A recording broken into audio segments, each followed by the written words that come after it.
예레미야 이제 39장과 45장 사이는요, 예루살렘이 함락당할 때부터 몇 년 동안 있었던 그 사건들을, 그 사건에 대한 예언들을 증언하고 있습니다. 특히 이 42장과 43장은요, 어떤 사건이 기록되어 있냐면 유다 백성들이 이제 유다를 떠나지 말라는 하나님의 말씀이 있었습니다. 근데 이것을 거역하죠. 거역하고 어디로 가냐면 애굽으로 갑니다. 애굽으로 이제 이주하는 모습에 대해서 이야기하고 있고, 오늘 본문이 그 부분들에 대해서, 그 이주를 강행한 것에 대해서, 그 사실에 대해서 증거하고 있습니다. 우리 1절 말씀 같이 한번 읽어보겠습니다. 1절입니다. 시작. 예레미야가 모든 백성에게 그들의 하나님 여호와의 모든 말씀 곧 그들의 하나님 여호와께서 자기를 보내사 그들에게 이르신 이 모든 말씀을 말하기를 마치니라고 되어 있습니다. 제가 읽으면서 여러분이 읽은 것과 좀 다르게 제가 한 단어를 더 집어넣었는데요, 그 중간에 보면 모든 백성에게 그들의 하나님 여호와의 모든 말씀, 모든 말씀을 다 전했다라고 이 원에 보면 나옵니다. 그래서 또 뒤에도 모든 말씀을 이제 말았는데 그것을 다 전했다라고 아주 완결형으로 이야기하죠. 이 원어에 보면 한 가지, 이 말씀 안에 주요하게 나타난 한 가지의 특징이 뭐냐면, 하나님의 말씀이 정확하게 예레미야를 통해서 이스라엘 백성들 가운데 전달됐다라고 이야기하는 것입니다. 그래서 모든 말씀이라고 얘기해요. 모든 백성에게. 그러니까 누구나 다 알아들을 수 있을 정도로 예레미야는 자신의 사역 가운데 하나님의 말씀을 정확하게 이스라엘 백성 가운데 전달했다는 것이에요. 그래서 우리가 나중에 핑계치 못하는 거예요. 난 애굽으로 가지 말라는 말을 듣지 못했어 라고 이야기하는 그 핑계를 할 수 없다라고 이야기하는 것입니다. 하나님께서 그들 가운데 하나님의 뜻을 다 전달했습니다. 이 예레미야를 읽다 보면 분명히 예레미야는 하나님의 말씀을 이스라엘 백성들 가운데 다 전달합니다. 여러분, 이 부분은요, 지금 우리가 굉장히 주요하게 볼 필요가 있습니다. 여러분, 지금도 하나님의 정확한 말씀이 우리 가운데 전달되는 줄 믿습니다. 우리는 하나님 말씀이 못 들었는데요, 하나님 말씀하신 거 맞아요? 이렇게 이야기할 수 없습니다. 왜냐하면 지금 이 순간에도, 이 시대에도 하나님께서는 하나님의 사람을 통해서 우리 가운데 정확하게 하나님의 말씀을 주시는 줄 믿습니다. 이 부분에 대한 믿음과 확신이 있어야 됩니다. 사람들은 착각하죠. 어려운 시대에는 하나님의 말씀이 없나 보다. 그렇지 않습니다. 그러니까 예레미야서를 읽을 때마다, 어떤 말씀을 읽을 때마다 이 진리를 기반으로 하나님 앞에 나아갑니다. 하나님, 오늘도 이 새벽에 여러분이 하나님 앞에 나아갈 때 이것이 여러분에게 작동되어지기를 원합니다. 하나님은 지금도 분명히 우리 가운데 말씀하고 계십니다. 그래서 우리는 기도할 때 그 하나님의 말씀을 알아들을 수 있는 귀를 달라라고 기도해야 되는 것이죠. 모든 말씀을 정확하게 모든 백성들 가운데 다 전달을 했어요. 애국으로 이주하는 것 하나님의 뜻 아니다, 분명히 말했습니다. 그리고 이 모든 말하는 것을 그쳤죠. 이제 반응이 나오죠. 2절 말씀입니다. 2절에 이런 반응이 나옵니다. 시작. 호사의 아들 아사랴와 가레아의 아들 요하난과 모든 오만한 자가 예레미야에게 말하기를 네가 거짓을 말한도다. 우리 하나님 여호와께서 너희는 애굽으로 살려고 그리로 가지 말라고 너를 보내어 말하게 하지 아니하셨느니라 라고 되어 있습니다. 호사의 아들 아사랴가 나오는데 이제 42장에는 여사나로 나왔던 사람입니다. 당시에 이제 둘이 동일 인물입니다. 어떤 인물이었든 간에 중요한 것은 그렇게 다 전달된 하나님의 뜻을 완전히 뒤집어 엎는 거죠. 너 그거 제대로 된 거 아니다 라고 이야기하는 거죠. 그리고 백성의 굉장히 대표 자격이었었던 요하나는 총독 그레아다에게 이스마엘의 암살 계획을 알려주기도 할 정도로 굉장히 결단이 있었음에도 불구하고 그 결단을 가지고 하나님의 뜻을 분별해서 하나님의 뜻을 행하는 것이 아니라 도리어 그것을 반하는 것을 행하는 것을 분명히 볼 수가 있습니다. 여러분, 이 부분이 우리가 경계해야 될 태도 중에 하나입니다. 하나님이 분명히 말씀하시는데 그 말씀하신 것을 향해서 아니다라고 이야기하는 것이에요. 아주 강력하게 아니다라고 이야기하는 것입니다. 이 두 개의 강력한 힘이 예레미야에 계속 나오는 것을 우리는 볼 수 있어요. 우리는 그 양상을 보면서 우리의 삶을 한번 점검해 볼 수 있습니다. 나는 어디에 속한 사람인가? 여러분 마음 안에서 지금 어떤 것이 작동하고 있습니까? 그리고 왜 이 사람들은 그렇게 예레미야가 외친 이 말씀을 그렇게 받아들일 수 없을까요? 이유는 3절에 분명히 나와 있어요. 이렇게 되어 있습니다. 이는 네리야의 아들 바룩이 너를 부추겨서 우리를 대적하여 뒷부분이 이렇게 됐어요. 갈대아 사람의 손에 넘겨주면서 바벨론으로 붙잡아가게 하려 한다라고 이야기하고 있어요. 애굽으로 가지 말라고 하는 것은 이 모든 이스라엘 백성들을 살려고 하는 것인데, 그들은 이 바벨론으로 붙잡아가는 것은 자기가 사는 길이 아니다라고 이야기하고 있어요. 절대적으로 자기가 사는 길이 아니다. 하나님이 그 길만이 산다고 이야기하는데 자기는 그 길이 사는 길이 아니다라고 이야기하는 것이에요. 그 끝이 어떻게 돼요? 결국에는 7절 말씀에 보면 이렇게 되어 있습니다. 애굽 땅에 들어가 다바네스에 이르렀어요. 행동을 해버린 겁니다. 이들이 애굽으로 가 버렸어요. 이것이 나중에 엄청나게 큰 부메랑으로 그들의 삶 가운데 다가옵니다. 그래서 하나님의 말씀에 불순종해서 애굽으로 향했던 유다 백성들은 데바네스라고 하는 것은, 그 다바네스라는 곳에 이르게 되죠. 여기는 어디냐면 날강, 하류의 삼각존 동편에 있었던 도시였습니다. 이 애굽에 들어가는 관문이기도 하고 교통의 요충지였죠. 이 곡창지대이기도 합니다. 그래서 사람들은 생각한 것이에요. 거기 가면 살 수 있겠다. 자, 여러분, 우리가 살아가면서 우리도 살려고 오늘 살아갑니다. 정말 근데 나를 살게 하는 것이 무엇인지 우리는 이 예레미야서를 묵상할 때마다 생각해 봐야 됩니다. 정말 우리 가정을 살리는 길이 무엇인지 우리는 하나님의 말씀을 읽으면서 생각해 봐야 됩니다. 정말 내가 속해 있는 공동체 셀 모임을 살려고 하기 위해서는 어떤 일을 해야 되는지 우리 하나님의 말씀을 봐야 됩니다. 내가 지금 섬기고 있는 그 부서 가운데 어떤 것을 해야지 정말 살아나는지 알아야 됩니다. 교회 마찬가지입니다. 교회 안에서 우리가 무엇을 해야지 정말 살아날 수 있는가, 정말 이것이 사는가, 우리 하나님의 뜻을 분별해야 되는 것이에요. 이들은요, 애굽으로 가서 사는 것이 자기가 살 길이라고 생각했어요. 근데 어떻게 됩니까? 10절 말씀 한번 같이 읽어보겠습니다. 10절입니다.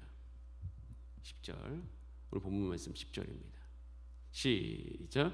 그리고 너는 그들에게 말하기를 만군의 여호와 이스라엘 하나님께서 이와 같이 말씀하시되, 보라, 내가 내 종 바벨론의 느부갓네살 왕을 불러오리니 그가 그의 왕자를 내가 감추게 한 이 돌들 위에 놓고 또 그 화려한 큰 장막을 그 위에 치리라 되어 있습니다. 그럼 결국에는요, 그들이 애굽을 피했죠. 거기서 무엇을 기대합니까? 전쟁이 없을 거라고 기대했습니다. 기근이 없을 거라고 기대했습니다. 역병이 없을 거라고 기대했습니다. 우리가 한 행동 중에서 사실 우리가 나는 불안할 거야, 난 나빠질 거라고 선택하면서 한 행동이 있을까요? 우리 가정을 살면서도 우리가 한 선택은 다 가정을 살리기 위해서, 가정의 화평을 이루기 위해서, 가정의 기근이 없게 하기 위해서 우리가 그 일을 선택하죠. 그런데 때로는 그것이 결론적으로 하나님의 뜻이 아닐 수도 있다라는 것이에요. 이들이 애굽으로 간 것은 그 마음 가운데 한 가지 중요한 그 욕구가 있었던 거예요. 안전하고 싶은 욕구입니다. 그런데 그게 하나님의 뜻이 아니었을 뿐이에요. 여러분, 이 부분에서 우리가 오늘도 바라봐야 될 중요한 지점이 뭐예요? 결국 BC 581년에 바벨론이 애굽을 침공해서 초토화시킵니다. 정확한 건 나와 있지 않지만 거기에 애굽으로 갔던 사람들은 어떻게 됐을까요? 죽었거나 다시 그렇게 가기 싫었던 바벨론으로 가게 됐어요. 여러분, 안전을 추구하면서 간 사람들의 최후가 11절 12절에 아주 하나님께서 못을 박도록 이야기합니다. 이렇게 되어 있죠. 그가 와서, 그러니까 느부갓네살이 온 거예요. 애굽 땅을 치고 죽일 자를 죽이고 사로잡을 자를 사로잡고 칼로 칠 자는 칼로 칠 것이고 애굽 신들은 그 산단들을 불사르리라 라고 되어 있습니다. 이렇게 안전을 추구하면서 피한 그 사람의, 이스라엘 백성들의 마음을 하나님께서 왜 몰라주는 것일까요? 우리는 이렇게 생각해 볼 수도 있어요. 때로는 우리가 선택을 하고 난 다음에 내가 이렇게 선택할 수밖에 없었던 이 사정을 왜 하나님께서는 알아주지 못하는가? 그냥 하나님께 내 편 들어주면 안 되는가? 라는 생각을 할 때가 있어요. 아마도 지금 이 애굽 땅에 가서 거했던 사람들이 바벨론이 결국 와서 자기를 침공할 때 그 한탄이 있었을 거예요. 두 가지가 있었겠죠. 에레미야 말을 듣지 못했던 한탄이 있었겠죠. 근데 그것만 있었을까요? 하나님에 대한 원망도 있었을 거예요. 왜 하나님은 그렇게 우리를 바벨론으로 가려고 하는가? 중요한 부분이 있습니다. 여러분, 때를 잘 분별하시길 바랍니다. 때를 잘 분별하셔야 돼요. 이들이 지금 그렇게 모르는 것은 지금 심판의 때라는 것을 모르고 있습니다. 여러분, 심판의 때라는 것은요, 하나님이 인내하시는 때가 아니에요. 하나님이 행동하시는 때입니다. 여러분 성경을 쭉 보면요, 하나님 행동할 때는 이제는 그때는요, 우리가 다른 태도를 취해야 될 때예요. 그냥 예를 들어서 은혜의 때예요. 돌이킬 수 있는 때예요. 그럼 정말 하나님 앞에 가서 구하면서 하나님께 간구하면서 그것들에 대해서 우리가 깨닫고 다 돌이킬 수 있는 그런 때가 오겠죠. 그런데 이미 이때는요, 하나님이 이스라엘을 멸망하기로 결정한 때라는 것이에요. 그러니까 이스라엘 백성들 가운데 지금 요구되는 한 가지 태도는 뭐냐면 받아들이는 것입니다. 받아들이는 것 외에는 없는 거예요. 근데 받아들이기 싫다는 겁니다. 심판의 때에 받아들일 수 없다고 이야기하는 것이에요. 나는 하나님의 뜻을 받아들일 수 없어요. 왜? 나는 멸망하기 싫으니까. 여러분, 그런데요, 우리는 이 시대를 살면서 지금 우리가 놓인 상황과 환경들 가운데 우리가 그 때를 잘 분별하면서 그 상황을 받아들여야 될 때가 있다는 것을 우리는 이 성경 말씀을 통해서 배울 수 있습니다. 그 때를 어기면서 내가 잘 살아보려고 안전하고자 하는 노력 자체가 도리어 우리 가운데 부메랑으로서 우리를 더 어렵게 만들 수도 있다는 사실을 우리는 이 성경을 통해서 배워야 되는 거죠. 그래서 하나님께 물어야 되는 거예요. 우리는 이거를 보면서 주님, 지금의 때는 어떤 때입니까? 우리가 지금 2021년을 보내고 있는 이 5월의 때는 어떤 때입니까? 하나님께서 그 때를 내게 분별할 수 있는 은혜를 허락하여 주시옵소서. 하나님의 때는 심판의 때인데 여기서 내가 내 방향을 내가 결정해 놓고 내가 행동한다? 어리석은 것이에요. 여러분, 그러면 한 가지 질문해 보죠. 그럼 뭐 해야 됩니까? 우리가 어떤 것을 해야 됩니까? 물어볼 수 있죠. 근데 성경을 쭉 보면요, 답이 나와 있어요. 어려운 때, 혼돈의 때, 그때는 우리가 해야 될 것은 내 편 들어달라고 할 때가 아니라 우리가 하나님 편이 되면 돼요. 여러분, 예레미야는 지금 숱한 오해를 받고 있습니다. 너 바벨론, 친바벨론, 너 정치적으로 바벨론 편 아니야? 너 왜 우리 이스라엘 편 안 들어? 이런 오해를 너무나도 받죠. 그런데 이스라엘은 항상 그럼에도 불구하고 지금 하나님의 뜻을 정확하게 분별할 수 있었던 이유는요, 예레미야는 하나님 편에 서고자 하는 그 마음이 그 안에 충만했기 때문입니다. 하나님 편에 서고자 하는 마음 없으면 이거 분별해내는 거 무척이나 어렵습니다.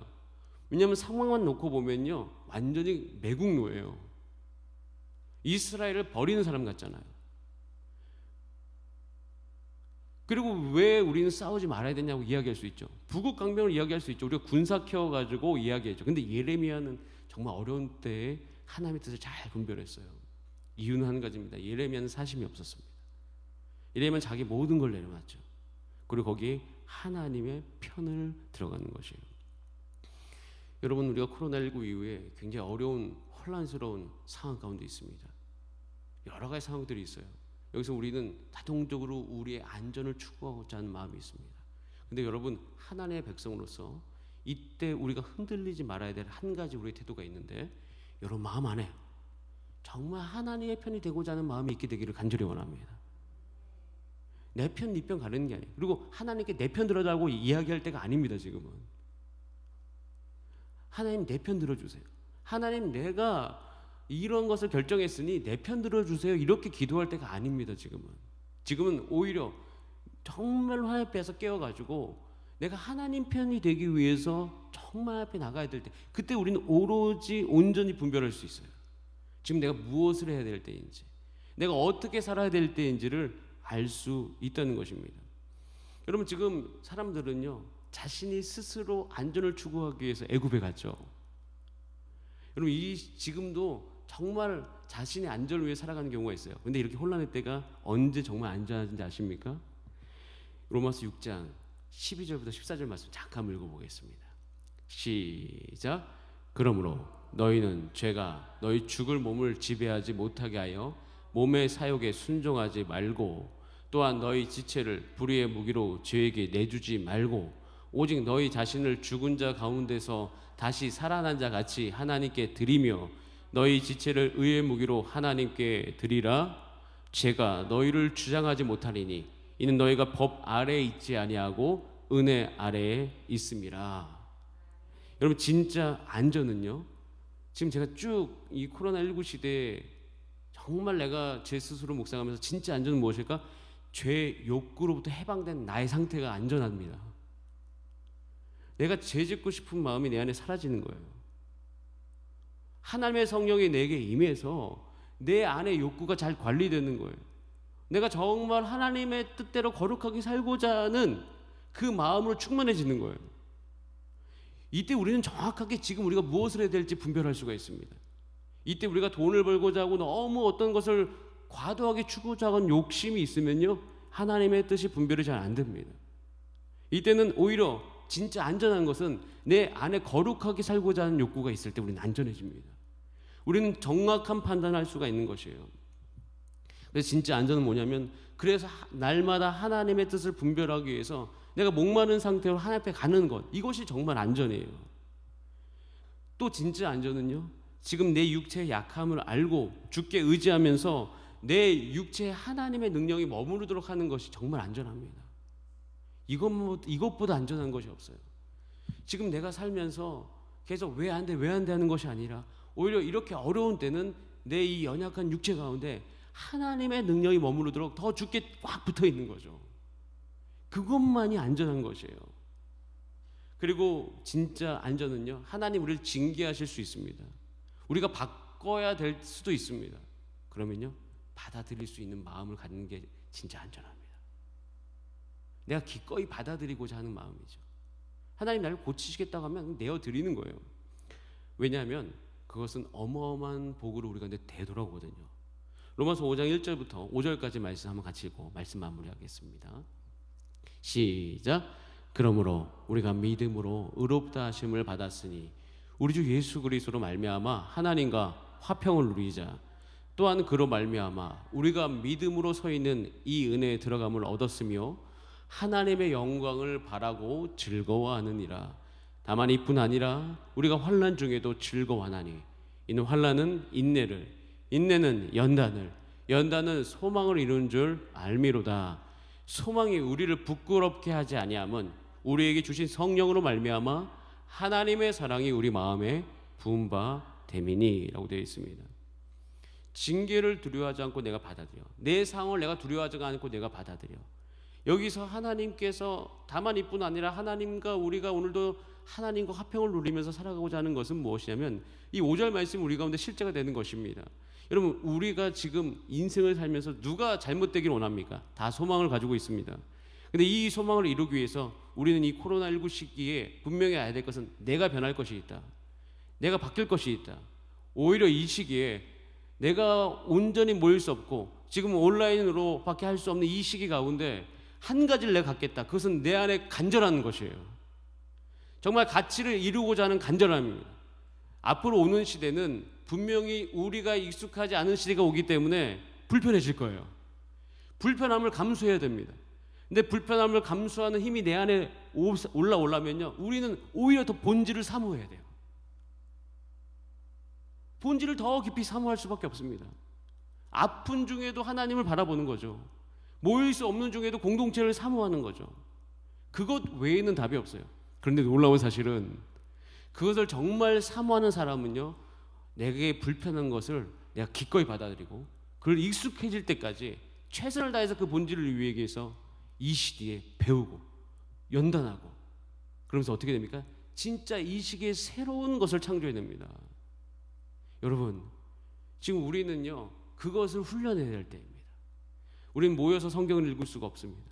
각자 개인으로 파편화돼서 읽을 수밖에 없는 시기 가운데 이것 가운데 우리를 하나로 모을 수 있는 것은 간절함이에요. 성경을 읽고자 하는, 같이 읽고자 하는 간절함. 얼굴을 보면서 모일 수 없는 상황 가운데 우리는 어떤 간절함을 가지고, 그래도 우리가 교제하고자 하는 간절함, 그래도 우리가 하나님의 말씀을 듣고자 하는 간절함, 그런 것이 있을 때 우리는 이 모든 것을 뚫고 하나님께서 주신 새로운 그 길 안으로 갈 수가 있는 것이에요.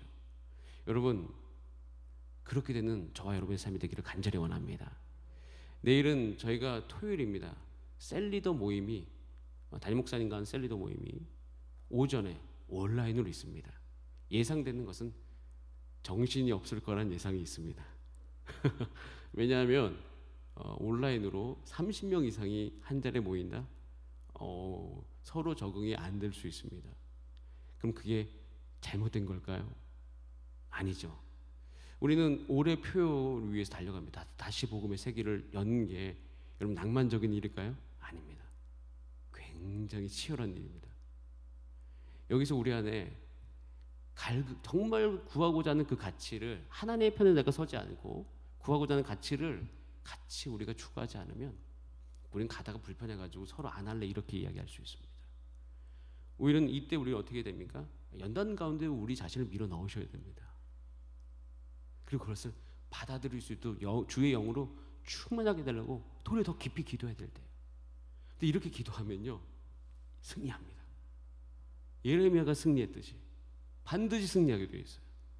그때 우리는 거기서 다시 회복을 맛보면서 누릴 겁니다. 그리고 혹 내 때가 아니라고 생각되어져도 여러분 지금 하는 이 현재의 여러분이 하는 기도의 가치는 어마어마합니다. 여러분께서 그것에 대해서 여러분 생각하시면서 오늘 하루도 하나님, 나 개인과 가정과 이 교회 가운데 하나님의 회복을 일으켜 주시옵소서. 이렇게 함께 기도하는 저 여러분의 삶이 되기를 간절히 원합니다. 함께 기도하시겠습니다.